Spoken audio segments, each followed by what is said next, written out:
Bismillahirrahmanirrahim. Qala al-muallifu rahimahullahu ta'ala wa adaman naf'a bihi wa bi'ulumihi wa bi'ulumi sairi salihin fid dharain amin wa radhiyallahu ankum.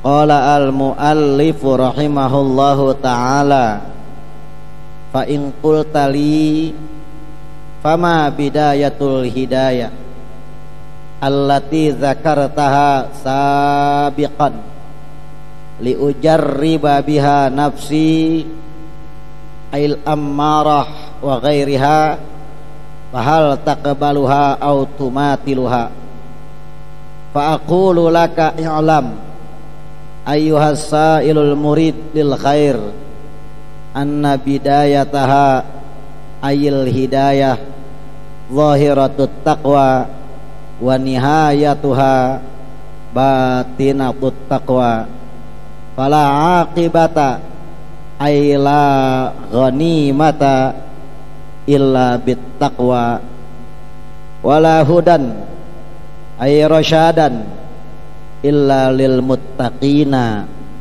ayil muttasifina bit taqwa wat taqwa ibaratun an imtithali aw iqtida'i awamirillahi ta'ala wajtinabi nawahihi ay manahihi kama fin nusqa. Al-Imam Ghazali ketika sekian lama kita mempelajari ini kitab, beliau radhiyallahu ta'ala anhu waradahu sudah membaca apa yang terselip di dalam hati kita, apa yang terbersit di dalam otak kita.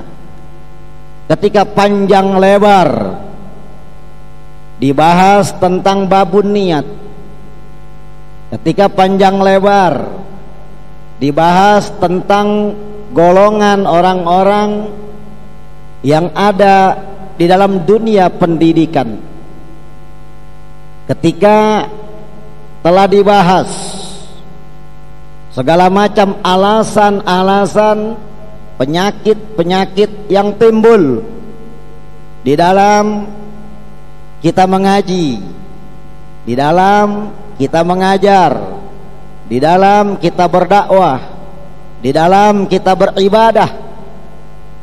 Panjang lebar sudah dibahas dari kita ngaji pertama dulu sampai kemarin. Imam Ghazali tahu apa yang terbersit di dalam otak kita, di dalam hati kita, yaitu sebuah pertanyaan.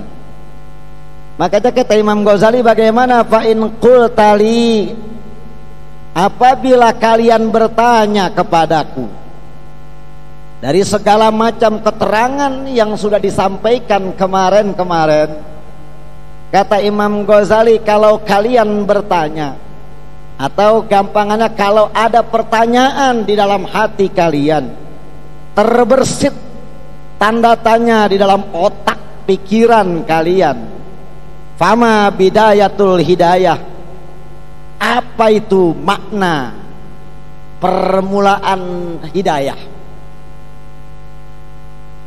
allati zakartaha sabiqan, yang telah engkau Imam Ghazali telah paparkan terlebih dahulu di atas. Ini Imam Ghazali yang menulis apa yang ada di otak kita. Kata Imam Ghazali, fa in qulta li fama bidayatul hidayah allati dzakartaha sabiqan li ujarriba biha nafsi al-ammarah wa ghairiha fahal taqbaluha aw tumatiluha. Kata Imam Ghazali, kalau engkau bertanya kepadaku makna daripada bidayah itu hidayah, arti daripada permulaan hidayah yang telah aku jabarkan, kata Imam Ghazali, dengan alasan li ujarriba biha nafsi, permulaan hidayah yang bisa atau agar aku bisa mengendalikan hawa nafsuku. Apa maknanya bidayatul hidayah? Kita nanya nih sama Imam Ghazali seakan-akan, tapi yang gambarin beliau. Apa maknanya bidayatul hidayah? Apa sih maknanya permulaan hidayah? Agar saya bisa mengendalikan hawa nafsu saya dengan hidayah tersebut. Baik itu hawa nafsu yang sifatnya ammarah, baik itu hawa nafsu yang sifatnya lawamah, dan segala macam pembagian hawa nafsu. Lalu permasalahan lagi, fahal taqbaluha au tumatiluha, apakah hawa nafsu itu mau menerima hidayah atau bahkan menolaknya? Ini kalau kita pelajaran kita dari pertama, kita kaji lagi, kita hafalin lagi, kita paham betul dari bismillah awal kita ngaji sampai bab kemarin, sampai ini hari, pasti yang timbul pertanyaannya ini. Tapi emang karena kita banyak kesibukannya, ya jadi nggak nyangkel ini amalan, ini pertanyaan kagak terbersit dalam otak kita. Iya, karena kesibukan, karena banyak banget, karena ngaji, rajin kebangetan, rajin kitabnya banyak. Akhirnya satu juga pelajaran kagak ada yang paham, kan gitu ya. Kalau kita mau jujur, kita mau betul-betul pahamin dari bismillah awal 3 tahun yang lalu sampai sekarang, ini pertanyaannya pasti yang keluar ini dalam hati kita. Apa sih permulaan hidayah? Agar dengannya gue bisa tahu nih, kalau gue tahu maknanya kan gue bisa mengendalikan hawa nafsu gue.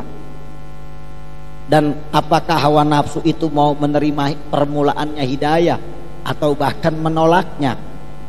Sembayang gue udah sembayang, ngaji gue udah ngaji, berupaya gue bagaimana untuk taat, bagaimana gue niat baik untuk menuntut ilmu, tapi kok masih aja galau, kan gitu ya? Kok masih aja gue bimbang. Apa sih maknanya? Maksud tujuan daripada permulaan hidayah, gerbangnya nih mana hidayah nih?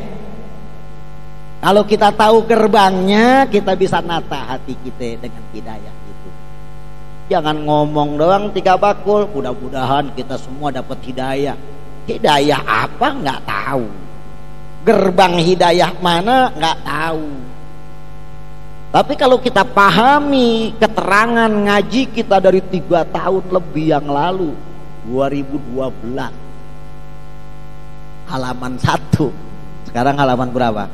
8. Dari 2012, 2013, 2014, 2015, baru halaman 8. Udah seleh-seleh saya nerangin, berpusah menurut rasanya. Ini kalau betul-betul kita kaji, betul-betul kita pakai, betul-betul kita pahami, kita teliti dari mulai hadis-hadisnya, dari mulai ayat-ayat Qur'annya, dari mulai tafsir-tafsirnya, dari mulai nasihat ulamanya, dari mulai ketentuan-ketentuan yang diatur di dalam muqaddimah ini kitab, pasti kita akan bertanya makna gerbang hidayah. Kenapa? Karena kita ingin mengendalikan hawa nafsu, bukan membunuh hawa nafsu. Kita ingin mengendalikan, kita ingin menata. Nafsu itu ada untuk dikendalikan, bukan untuk dibunuh, bukan untuk dihilangkan. Ketika kita punya nafsu untuk dunia, silakan kendalikan nafsu itu, tapi jangan dibunuh dunia itu, karena kita juga butuh, kita hidup pasti di alam dunia, tapi dikendalikan. Agama tidak pernah menganjurkan orang untuk mematikan hawa nafsunya, tapi agama mengajarkan kita untuk bagaimana caranya mengendalikan hawa nafsu. Nafsu seks jangan dibunuh. Kalau dibunuh bini pada nganggur, oh nggak ada yang kawin, lah hamil pada teriak, kapan yang dapat berkat, kan begitu. Tapi dikendalikan, bagaimana caranya mengendalikan? Ya abghadun lil basar, dengan cara-cara menikah, kalau tidak mampu berarti harus puasa, dan segala macam aturan. Nafsu ada bukan untuk dibunuh. Kita ngaji, kita ibadah, kita benar, kita berada di jalan suluk mencari keridhaannya Allah, bukan berarti tujuannya membunuh, mematikan, menghilangkan hawa nafsu. Nafsu marah juga perlu ada, jaga, kendalikan. Kalau nafsu marah kita buang. Ketika Al-Quran dibakar, diinjak-injak di depan kita, ketika agama kita ditunggangin dengan yang tidak-tidak, kita nggak punya nafsu marah, bagaimana kita mau membela agama? Apalagi sekarang negara kita udah mulai kesusupan kaum ISIS. Bahaya itu. Jadi kaum ISIS ini hati-hati, kita waspada, jangan sekali-kali kita ingin mengacau balau di negara kesatuan Republik Indonesia. NKRI tetap harus jadi harga mati. ISIS itu bukan manusia, ISIS bukan agama, bahkan orang yang masuk ISIS bukan manusia, karena tidak ada agama manapun yang mengajarkan kekejian dan kekejaman.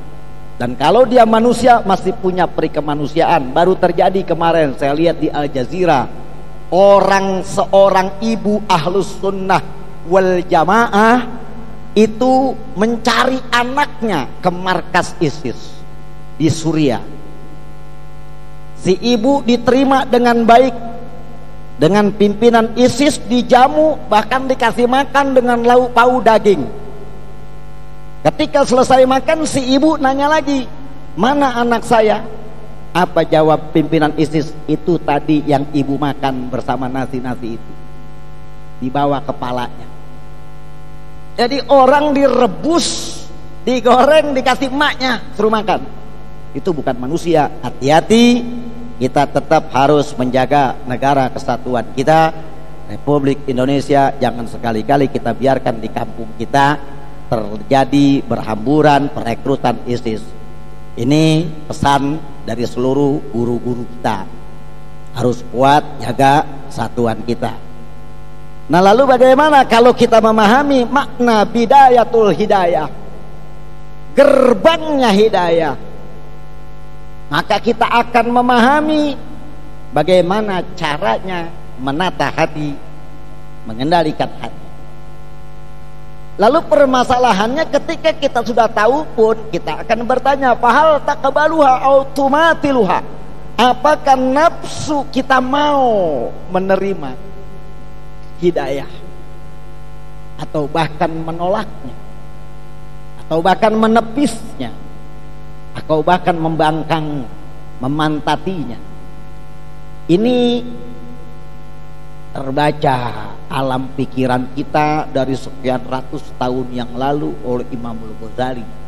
Setelah kita mempelajari siapapun manusianya, negara manapun adanya, turun kapanpun, Imam Ghazali mengatakan kalau orang sudah belajar bidayatul hidayah sampai bab ini, pasti nanya makna bidayatul hidayah. Kenapa? Ketika sudah dijabarkan panjang lebar, pasti dia ingin menata hati dan nafsu. Maka ketika dia ingin menata hatinya, dia harus tahu gerbang hidayah. Dan ketika dia sudah tahu gerbang hidayah, maka akan lebih mudah dia menata hatinya. Kalau dia sudah gampang menerima dan sudah gampang memahami keterangan, bahkan paham betul tentang gerbang hidayah, pasti dia akan lebih mudah menata hatinya. Nah, permasalahannya fahal taqbaluha, apakah hawa nafsu itu menerima hidayah atau tidak? Kembali kepada diri kita masing-masing. Lalu bagaimana? Dijawab oleh Imam Ghazali, fa'aqulu laka, maka aku jawab pertanyaanmu itu, kata Imam Ghazali. Ini dipahami oleh Imam Nawawi. Fa'lam awalnya, tapi Imam Nawawi mengatakan fa'aqulu laka i'lam ayyuhas sa'ilul murid lil khair anna bidayatuha ainil hidayah zahiratut taqwa anna bidayataha ayil hidayah zahiratut taqwa wa nihayatuha batinatut taqwa. Maka Imam Ghazali menjawab pertanyaan yang ada di otak kita. Apa kata Imam Ghazali? Ujawab, wahai ketahuilah kalian yang sangat merindukan kebajikan, kalian yang selalu gemar berharap mendapatkan kebaikan. Kalau orang nih ngaji berharap kebaikan, insya Allah yang ngomong cuma saya, yang lain gak ada yang ngomong. Dengerin, amin. Nih ibu ngomong mulu dah. Ayu asailul murid lil khair. Hai orang-orang yang berharap kebajikan, dengerin kata Imam Ghazali, ketahuilah anna bidayataha, sesungguhnya permulaan hidayah itu adalah zahiratut taqwa, adalah ketakwaan yang nyata. Begitu aja kan, laksanaan tunai, memenuhi syarat rukunnya sesuai dengan ketentuan-ketentuan hukum yang sudah diterapkan oleh ajaran agama kita. Ini zahiratut taqwa. Bukan takwanya dinyata-nyatakan. Orang takwa cirinya pakai sorban, pakai apa, orang ikut-ikut pakai sorban, giran sembahyang kagak. Giran ngaji mah datang ke masjid, ustadznya lagi nerangin, ibu-ibunya ngomong sendiri-sendiri. Nah, itu namanya enggak zahiratut taqwa. Jadi yang namanya bidayah, pintu gerbang hidayah itu adalah zahiratut taqwa, nyatanya takwa, benar-benar pelaksanaan tunai yang nyata. Begitu datang bunyi apa panggilan sholat, ya sholat. Begitu perbuatan harus kita baik pada saat itu, membantu orang tanpa dikomando, ya baik, berbuat baik kepada orang. Gak ada orang kehausan, kasih minum tanpa diminta, tanpa dianjurkan oleh panggilan-panggilan seperti azan, seperti apapun, spontanitas perbuatan takwa itu zahir. Jadi nggak ada orang takwa langsung ngumpet-ngumpet. Kayak aliran kepercayaan, sembayangnya cukup nunduk 5 menit, yang penting dalam hati, begitu kata dia. Nah, jadi ini zahiratut taqwa. Yang namanya bidayah, pintu gerbang hidayah. Ini ngomong-ngomong hidayah, pintu gerbangnya adalah pelaksanaan tunai dari apa yang dinamakan ketakwaan kita kepada Allah. Tidak bisa basa-basi. Pelaksanaan tunai itu harus penuhi syarat dan rukunnya. Ketika dipanggil sholat, sholat harus tahu ilmunya. Belum tahu ustaz, tetap wajib jalankan sholat sambil mencari ilmu dan terus menggali ilmunya sholat. Ini namanya zahiratut taqwa. Tidak ada aku mah belum ngaji, belum wajib sholat karena nggak tahu hukum. Karena orang kalau nggak ada ilmu beramal, amalnya ditolak, begitu alasan segala macam. Padahal mah emang males. Di zahiratut taqwa itu adalah pelaksanaan tunai ketakwaan. Jangan hanya dimaknai zahirnya takwa, nyatanya takwa. Karena kita kadang-kadang tidak tahu takwa itu hanya kita artikan sebatas ya Islam. Ya pakai peci, kadang-kadang begitu, pakai peci, menerima takdir nasib. Kalau Allah tentuin gue begini, ya semuanya dari Allah. Mau gue terjun di maksiat juga kan Allah juga yang nentuin. Kan ada yang begitu aja. Ada yang begitu. Tapi tidak begitu di dalam kitab ini. Tetap harus zahiratut taqwa. Jadi kalau kita ngomong bidayah al-hidayah, maka sekali lagi Pintu gerbang daripada hidayah itu adalah pelaksanaan tunai yang harus kita kerjakan, menyoal ketakwaan kita kepada Allah. Pengen dapat hidayah, ngomong doang, sembahyang kagak, ngaji kagak, datang ke majelis kagak, bagaimana dapat hidayah?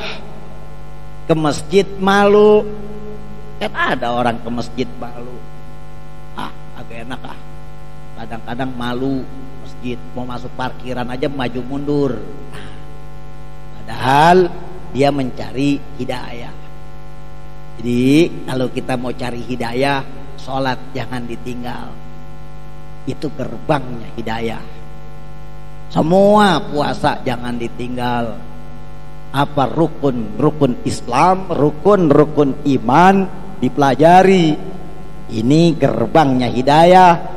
Di samping dipelajari, diamalkan. Ini gerbangnya hidayah. Lalu kemudian wa nihayatuha, tiap kita berbicara gerbang pasti ada penutupnya. Setiap kita berbicara kulit pasti ada isinya, betul kan? Setiap kita bicara permulaan, startnya pasti ada finishnya. Nah, finishnya hidayah itu mana? Yaitu batinatut taqwa. Takwanya sudah meresap sampai ke batin-batin, mencakup segala macam ilmu. Ini membatinkan takwa, bukan cuman pakai kebatinan. Orang banyak juga diterjemah-terjemah, kadang-kadang hanya disebut dengan batinnya takwa. Tetapi yang dimaksud dengan batinatut takwa itu mencakup ia kenal kepada Allah Subhanahu wa ta'ala. Wa may yakun arifan bi rabbih, kemarin kan ada tuh, siapa orang yang kenal kepada Tuhannya, tasawwara ibti'aduhu min qurbihi, maka yang nampak adalah sepertinya seakan-akan ia jauh dari Tuhannya. Yang dia tampakkan di muka umum seakan-akan ia sangat belum bisa ibadah, jauh daripada kesempurnaan ibadah, ketimbang yang ia tampakkan adalah kedekatannya kepada Allah. Orang kalau kenal Tuhan begitu, nggak belagu, nggak sombong. Orang kalau kenal Tuhan nggak sok-sok jago ibadah, bahkan ia malu untuk mengatakan sudah ibadah. Itu orang kalau kenal Allah Subhanahu wa ta'ala. Wa may yakun arifan bi rabbih tasawwara ibti'aduhu min qurbihi, yang nampak dalam lahiriahnya adalah seakan-akan ia belum bisa ibadah, ia jauh dari Allah. Yang ia tampakkan itu daripada kedekatannya kepada Allah. Ia tidak bicara sholat malamnya, ia malu menceritakan istighfarnya, ia malu menceritakan ibadah-ibadah lainnya. Kenapa? Karena dikumpulkan dari A sampai Z seluruh ibadah dan takarrubnya, tidak ada apa-apanya dibanding satu nikmat yang telah Allah berikan untuknya. Itu prinsip orang yang arif billah, bukan yang bisa neropong. Kan banyak nih orang bilang, wah no kasab, no wali, no bisa neropong dia, barang kita hilang dia tahu. Barang hilang, kenal Tuhan kagak. Kalau barang hilang mah Ki Joko Bodo juga tahu. Limbat kebal juga, bayang belum tentu, ngaji belum tentu. Nah, ini kadang-kadang orang udah nyebutnya orang sakti, orang wali.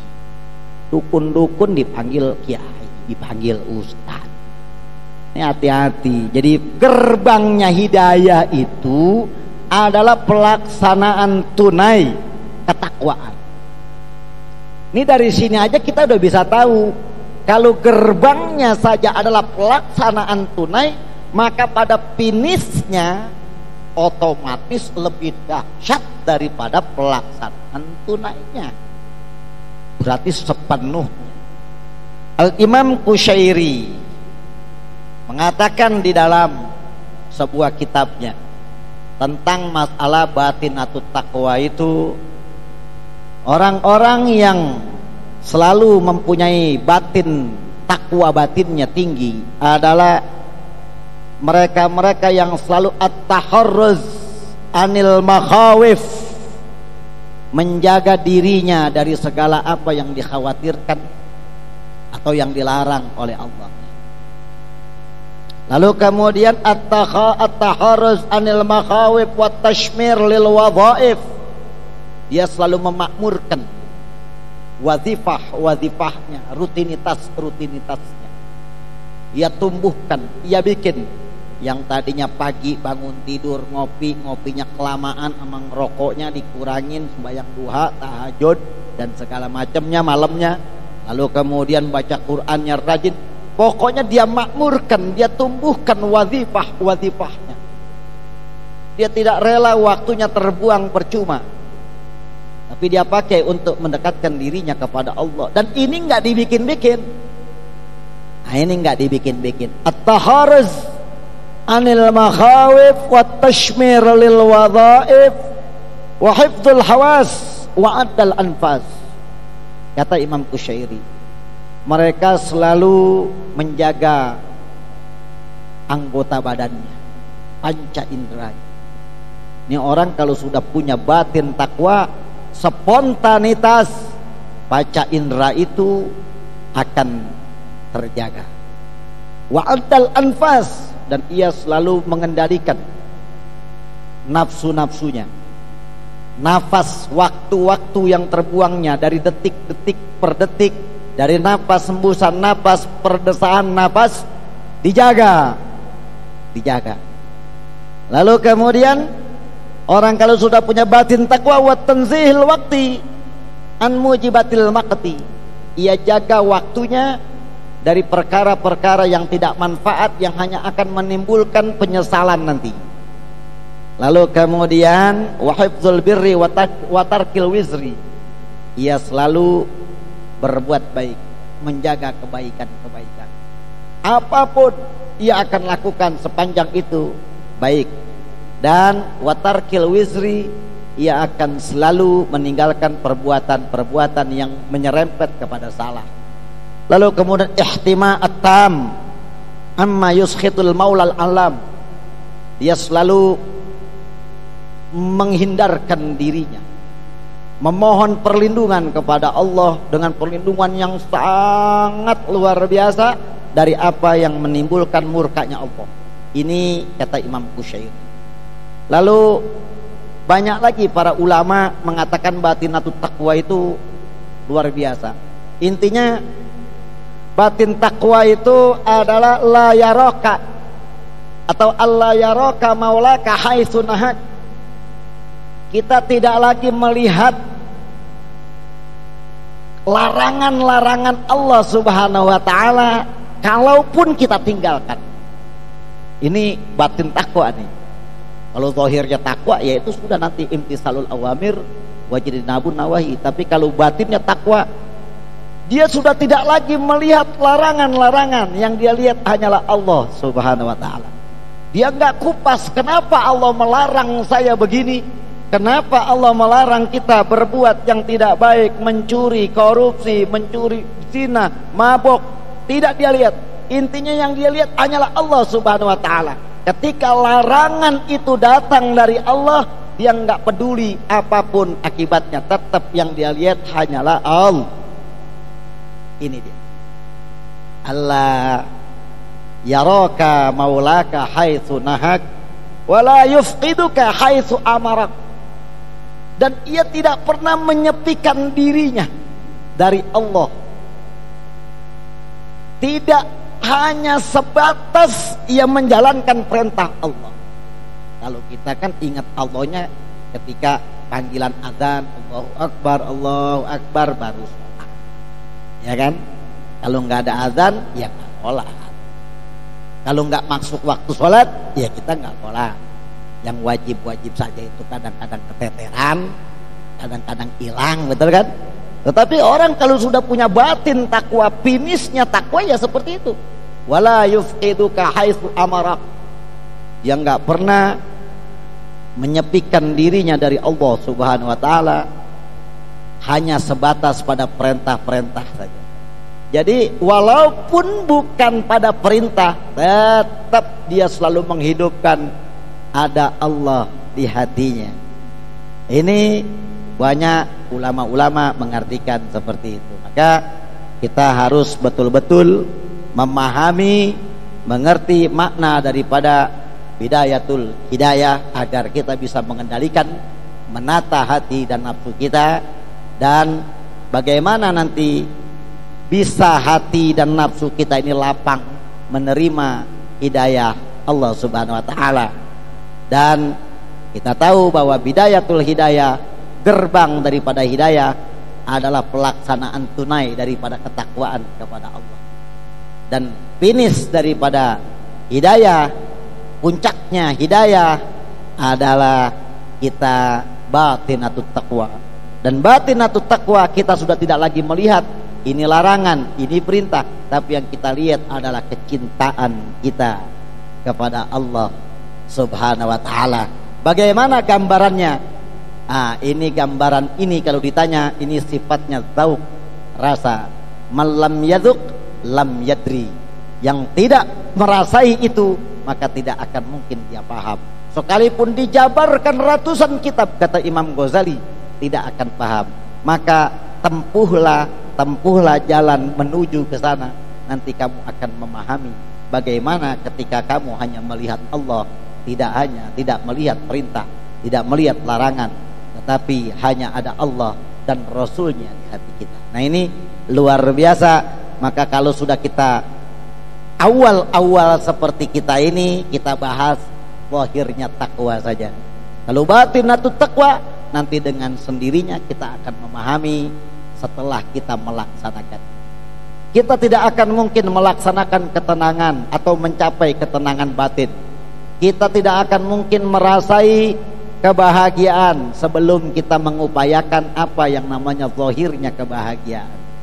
Maka jangan pernah kita membahas tentang kenal Allah, dekat kepada Allah, tahu gaib, tahu ilmu batin dan segala macam, kalau kita masih main-main dalam ibadah zahirnya. Kalau kita masih malas tahajud, tidurnya masih lebih banyak daripada ibadahnya, ngagulnya masih lebih banyak daripada istighfarnya, baca kitabnya hanya sedikit-sedikit, 2 minggu sekali, boro-boro di rumah habis ngaji dibaca lagi, kok udah ngagul tahu ilmu gaib. Banyak di antara kita seperti itu. Dia udah tahu, bilang udah masuk ke alamul gaib, lalu letih. Paling alam jin yang dia tahu. Dan ketika kita kenal Allah, bukan alamul jin yang kita masukin. Untuk mengenal Allah, untuk mengenal apa yang namanya hakikat, bukan lewat jalur alam jin. Salah. Kita mau kenal presiden, masuknya ke rawa bening, ya ketemunya tukang batu cincin. Nggak bisa. Kita masuk ke wali kota aja belum tentu ketemu presiden. Kita masuk ke kantor menteri aja kita belum ketemu presiden. Orang itu bukan istana kok. Jadi tidak bisa mengakui ketika kita sudah belajar tirakat ini, belajar ilmu gaib, belajar ilmu wirid, tahu-tahu kita kata diri kita ini sudah merasa kitalah orang yang sudah dekat kepada Allah. Hati-hati, ikhtirar, kita gurur nanti kepada Allah. Maka bagaimana kalau dikatakan bidayah, hidayah dan nihayah hidayah, gerbang hidayah, puncaknya hidayah adalah perbedaannya antara zahir dan batin tentang masalah sekitar takwa. Lalu kita bertanya, kenapa sih harus takwa? Kenapa sih harus takwa? Gerbang hidayah zahirnya takwa, finish puncaknya hidayah batinnya takwa. Kenapa harus takwa semua? Yang pertama, kita harus tahu fala aqibata ay la ghanimata illa bittaqwa. Tidak ada keuntungan yang akan diterima oleh umat manusia manapun illa bittaqwa, kecuali dengan takwa. Keuntungan apapun Anda dagang, dapat keuntungan, tapi tidak takwa di dalam dagangnya, nipu menipu, culas menculas, curang-curang di dalam bisnis, enggak didasari dengan takwa bisnis kita, maka tidak akan pernah berkah. Jangankan soal duit, teman pada jauh. Jangankan soal untung, soal manjangnya bisnis, yang namanya konsumen langganan pada hilang. Kenapa? Karena kita curang. Karena kita dasari wiridan kita, bisnis kita, dagang kita tidak dengan takwa. Fala aqibata illa bittaqwa, ay la ghanimata illa bittaqwa. Tidak ada keuntungan yang akan diterima oleh umat manusia manapun kecuali semua kegiatannya, gerak-gerik sikapnya, apapun namanya yang dia tekuni, itu didasari dengan takwa. Orang takwa tidak pernah mencurangi orang, karena curang adalah larangan dalam agama. Orang takwa tidak pernah memusuhi, mencaci dan segala macam, apalagi membunuh yang sifatnya seperti ISIS. Maka ketika dia membunuh, bahkan daging anaknya digoreng, dikasih emaknya suruh makan, apakah ini yang dikatakan takwa? Apakah ini yang dikatakan jihad? Apakah ini yang dikatakan mendirikan negara Islam? Bullshit, bohong, itu bohong. Itu setan, bukan manusia.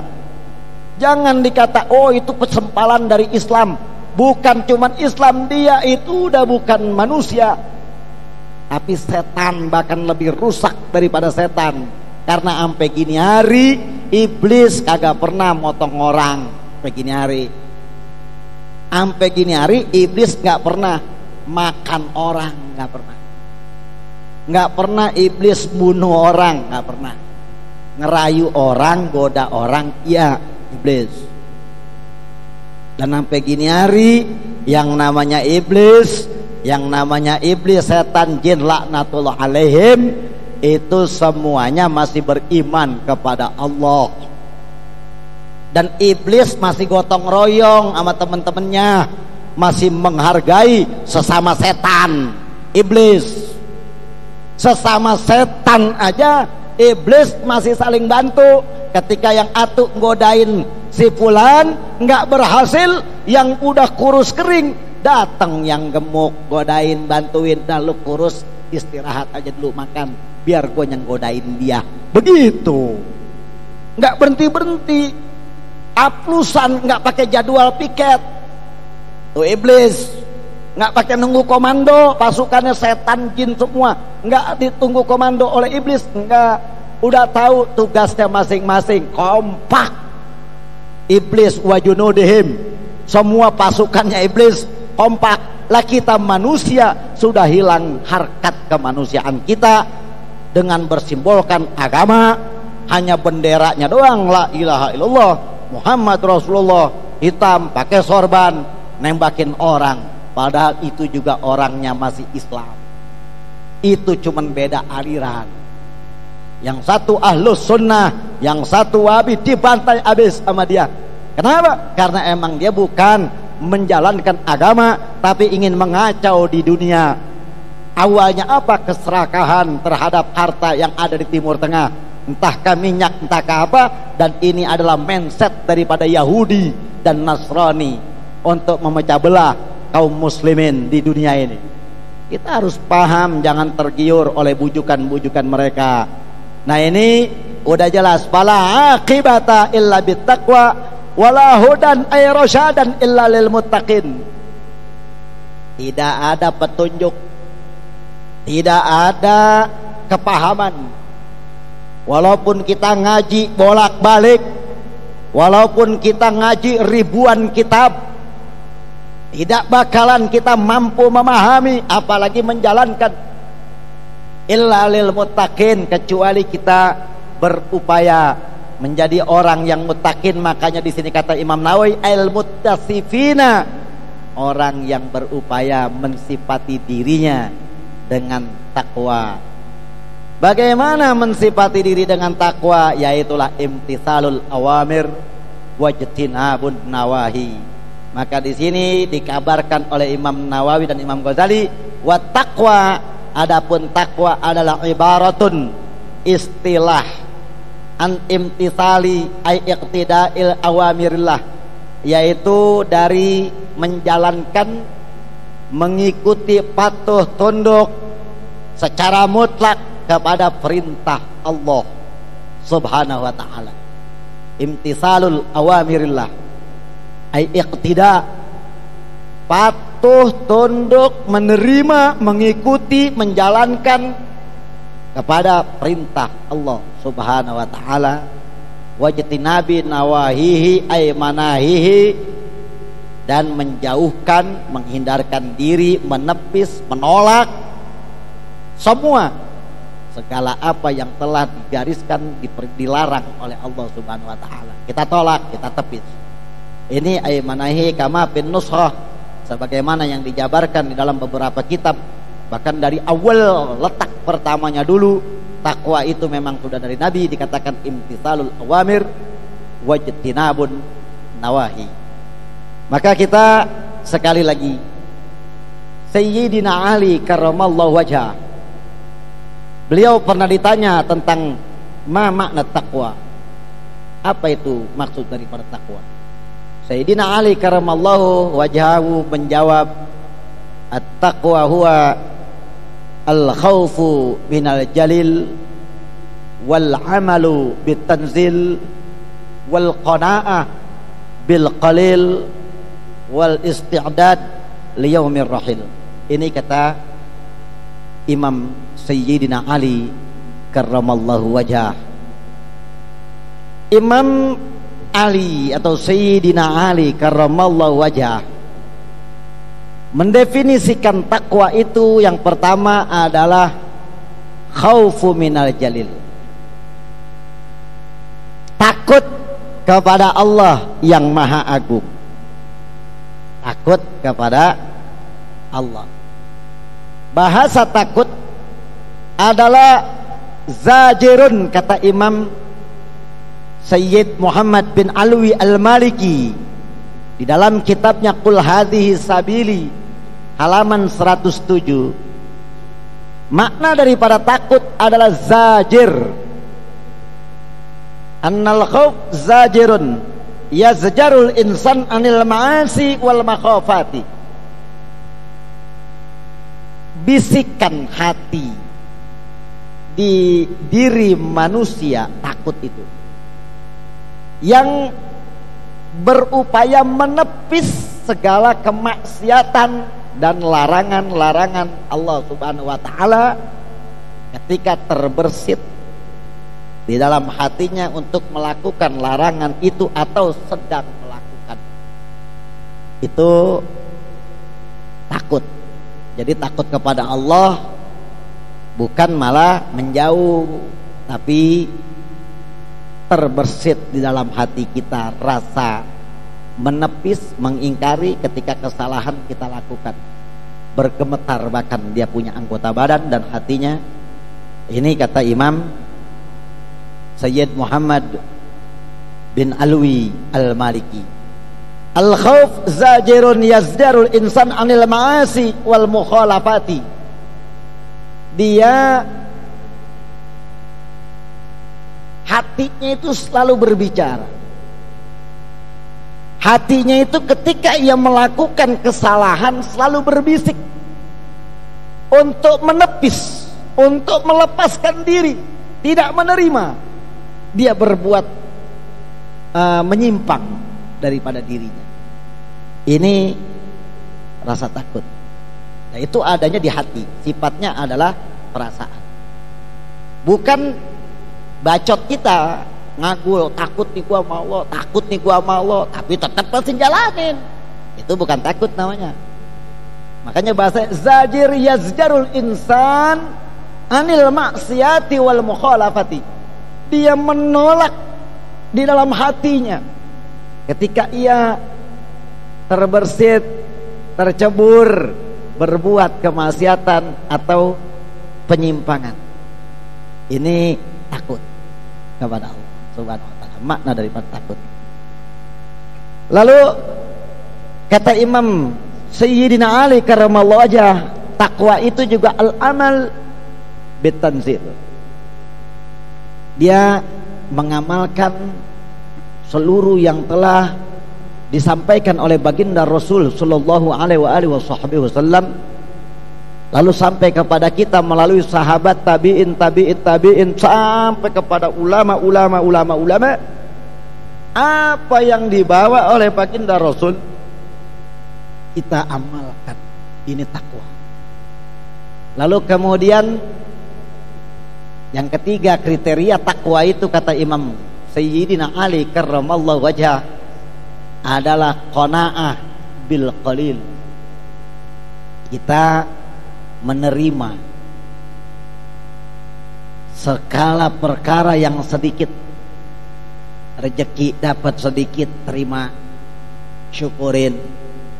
Dapat banyak, terima, syukurin. Realisasinya bagaimana? Syukur dari banyak. Infakkan ke jalan Allah, pakai ke jalan Allah yang benar. Di samping kita cukupi anak, istri, dan kebutuhan kita. Ketika dapat sedikit, maka kita qanaah. Jangan gerundel, jangan kesel, jangan marah. Apalagi sampai matain mutusin tasbih, wirid mulu, dapatnya dikit-dikit juga. Katanya nih hizib manjur, katanya hasbunallah wa ni'mal wakil, kalau kita baca sekian ribu rezeki banyak. Ini sampai kapalan pantat gua kagak dapat duit.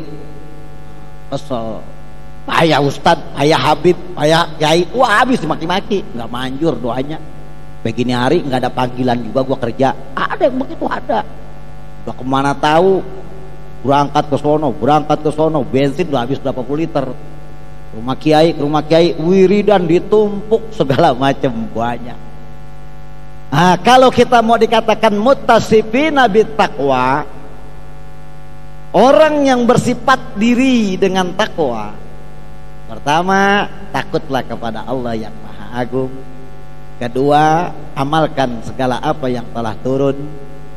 Dan ketiga, terima, nerimo. Hati kita ini nerimo perkara yang sedikit. Kerjaan emang lagi belum dapat panggilan, jangan ngambek sama pengajian. Kerjaan emang lagi susah, gajian ditunda, bokek terus, jangan ngambek sama sejadah, jangan ngambek sama tasbih, jangan ngambek sama Al-Quran. Intinya ngambek kepada Allah Subhanahu wa ta'ala. Banyak yang begitu, Bang. Kalau lebah ibadah sih alhamdulillah pada rajin. Bayang malam tekun, wirid tekun, tapi kadang-kadang nerima rezeki sedikit susah. Nerima nggak ada panggilan kerja lagi, padahal kita mampu untuk kerja. Ketika diuji oleh Allah Subhanahu wa ta'ala, kita nggak nerima. Ini namanya kita nggak qanaah bil qalil. Qanaah bil qalil itu menerima pemberian Allah yang sedikit. Kenapa? Karena qanaah bil qalil ya'tikal katsir. Awalnya dari sedikit, bakalan banyak pada akhirnya. Sekarang dimampetin sama Allah. Oh, jangan buruk sangka. Bisa jadi kemarin ketika kita lancar-lancar, kita nggak pernah ngaji. Ada lagi yang ngeluh, dulu gua maksiat mulu, rezeki gua lancaran. Ini mulai gua ngaji, wirid mulu, masa jadi seret, payah juga di pengajian. Ada yang begitu, ada. Kadang-kadang kok mulai bener rezeki jadi seret amat ya.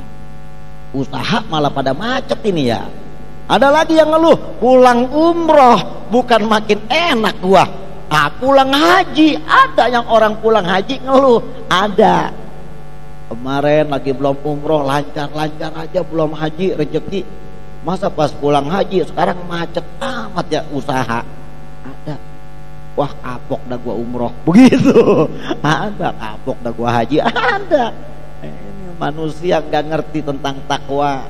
Kenapa? Karena mungkin bisa jadi dia niat umrohnya, niat hajinya hanya kepengen kesebut Tuhan haji, tetapi tidak mengamalkan perintah Allah Subhanahu wa ta'ala.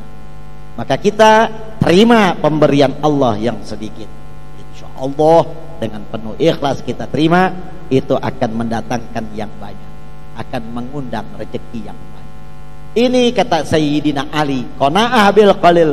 Sulit memang. Biasa kita hidup lancar-lancar saja, usaha lancar-lancar saja, tahu-tahu udah tahu macet, tidak ada panggilan, tidak ada urusan yang lain, tidak ada bayangan sama sekali.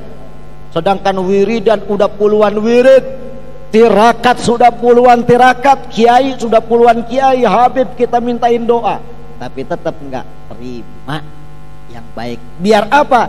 Biar kita mutasifina bit taqwa, biar menjadi orang yang selalu berhias diri dengan takwa. Nah, orang-orang yang seperti ini bakal mendapatkan kepahaman dari ilmunya. Wala hudan illa lil muttaqin, karena tidak ada hidayah.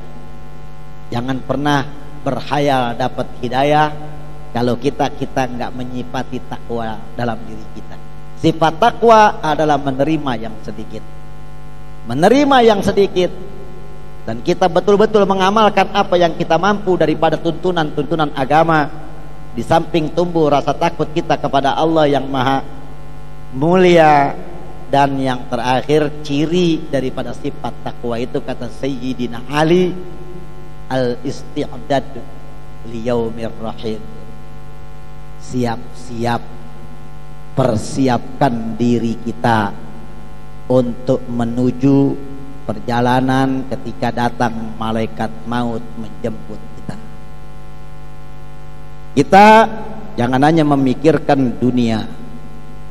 Kita jangan hanya memikirkan perut dan masa depan anak, atau konsep-konsep pidato, atau mutolaah untuk mengajar, atau kitab-kitab untuk kita bacakan, atau tasbih untuk kita pakai wiridan malam, atau pakaian-pakaian untuk kita bergaya seakan-akan kita orang sudah ibadah.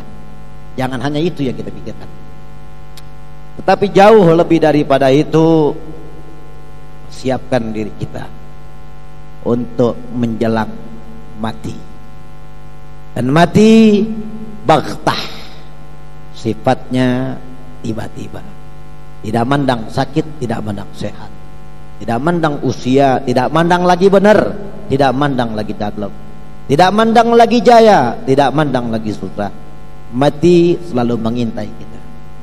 Sifat orang yang bertakwa, ketika kita ingin memahami hidayah, ketika kita ingin mencari ridha Allah, maka ibadah kita akan berarti siapkan diri kita menjelang mati. Jangan menantang mati, jangan takut dengan mati. Takut banget dengan mati, mati pasti akan memeluk kita, akan datang kepada kita. Jangan nantang mati, karena begitu hebatnya kita berupaya untuk mati, tapi ketika Allah belum takdirkan kita mati, tidak akan pernah kita mati. Lalu bagaimana agama memberikan konsep menyoal kematian? Sikap kita adalah isti'dad, harus siap-siap. Kapan saja Allah mau panggil kita, kita milik Allah Subhanahu wa ta'ala.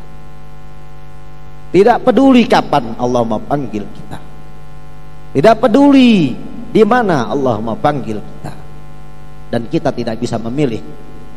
Hanya yang kita pilih dan kita meminta adalah, ya Allah, matikan saya dalam keadaan husnul khatimah, dan matikan saya jangan bikin susah orang, matikan saya dalam keadaan baik, matikan saya dalam keadaan orang-orang yang beruntung.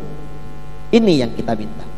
Tetapi doa panjang lebar kita baca, ya Allah biha, ya Allah biha, ya Allah bi husnil khatimah, panjang tiap hari kita baca. ratib kita baca, apa kita baca, doa husnul khotimah kita baca, upaya amaliyah. Tetapi jarang sekali orang yang mempersiapkan diri untuk mati. Ketika ditanya siap mati, wah nanti dulu, begitu. Siap mati, nanti dulu. Sekali lagi Abu Yadim Yati Banten radhiyallahu taala anhu pernah menasihati kepada saya, jangan pernah takut mati, jangan pernah menantang mati, tapi siapkan diri kamu kapan saja kamu akan mati, di situ Allah akan ambil kamu. Itu terjadi. Pernah saya mati suri ketika saya tidak dimakamkan, itu kita bangun. Itu saya alami macam-macam persoalan. Ternyata saya ngadu kepada beliau, dan kata beliau, jangan pernah kamu takut mati, jangan pernah kamu menantang mati, walaupun kamu pernah mengalami mati suri. Tapi siapkan, selalu siaga diri kamu mati. Hanya yang bisa kita harapkan, kata Abu Yadim Yati, mati kita dalam keadaan baik, husnul khatimah. Mati yang kita mau, mudah-mudahan Allah kasih kita mati dalam keadaan husnul khatimah.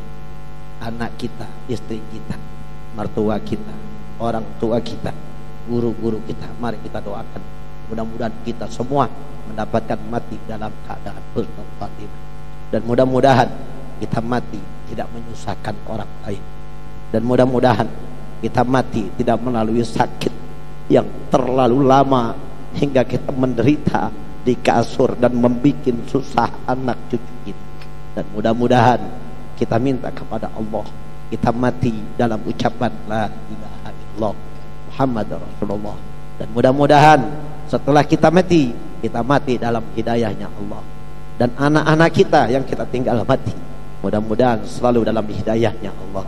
Istri-istri kita yang akan kita tinggali, suami-suami kita, apapun namanya, entahkah itu santri kita, entahkah itu murid kita, entahkah itu siapa, mudah-mudahan kita doakan kita tinggal mati mereka semuanya dalam keadaan hidayah, dalam keadaan lindungannya Allah dan petunjuknya Allah Subhanahu wa taala. Dan mudah-mudahan ilmu yang kita pelajari betul-betul akan melahirkan ketakwaan di dalam hati kita, dalam lahir batin kita, dan dalam lahir anak-anak dan cucu-cucu kita. Dan kita minta berharap kepada Allah Subhanahu wa taala ini malam, mudah-mudahan apa yang menjadi cita-cita kita dikabulkan oleh Allah Subhanahu wa taala. Apa yang menjadi kebimbangan kita mudah-mudahan diganti kebahagiaan Allah Subhanahu wa taala. Dan mudah-mudahan guru-guru kita pada malam ini menyaksikan kita dan mendoakan kita mati dalam keadaan husnul khatimah, dan kita menjadi orang yang punya rasa takut kepada Allah, dan kita menjadi semua anggota badan kita, lahir batin kita, untuk mengamalkan apa panggilan-panggilan ajaran dari Allah Subhanahu wa taala. Dan mudah-mudahan kita diberikan watak yang mampu menerima suatu perkara yang sedikit buat kita dan kepentingan kita, kepada kita dan anak-anak. Mudah-mudahan kita selalu untuk siap menjelang dan menjemput kematian. Ala hadzin niyah. Al-Fatihah.